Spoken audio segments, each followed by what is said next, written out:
Hell's Kitchen is a diverse place, serving as a home to many of the city's aspiring actors.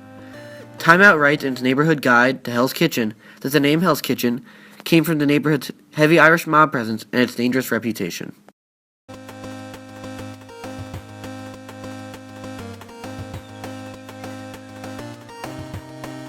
This building, known as the Windermere, has a long history in Hell's Kitchen.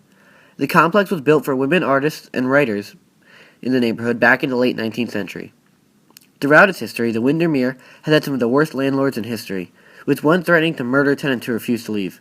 Following this tradition, the current landlord has been named the 25th worst landlord in New York City.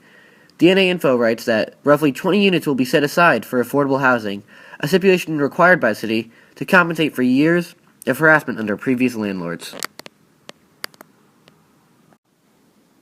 According to MichaelMinn.net, the building's descent into the abyss began with demographic changes in the city in the late 1960s and 1970s as drug dealers and prostitutes joined the artists, actors, and musicians in the Windermere.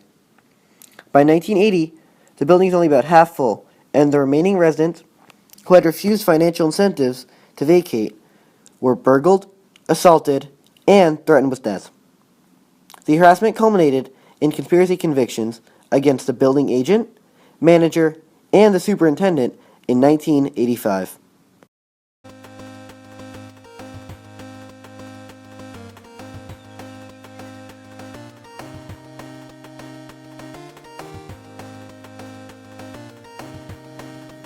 In an ironic twist, the blocks surrounding the Windermere and Hell's Kitchen contain multiple beautiful churches.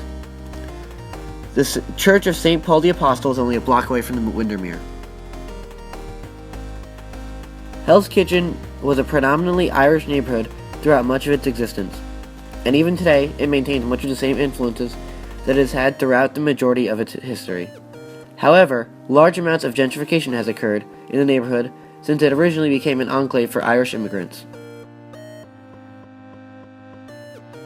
Today, as has happened to many other parts of the city, the neighborhood is gentrified. With it comes the Starbucks, CVS's, and other chains. Modern high-rises populate the neighborhood and line up next to the old historical buildings, creating a stark contrast between the old and the new. This is not a new trend, however. Hell's Kitchen has been gentrifying for years. The owner of the Windermere, Alan B. Weissman, attempted to force out tenants of the building during the 1980s, culminating in him being named at the top of Village Voice's annual list of New York's worst landlords, known as the Dirty Dozen.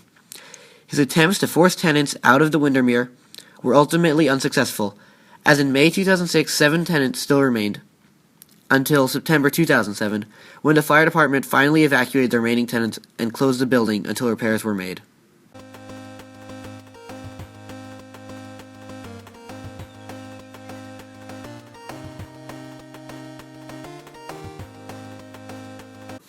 The neighborhood also has its share of small businesses and locations, many of which have either been owned for generations or created by newer immigrants.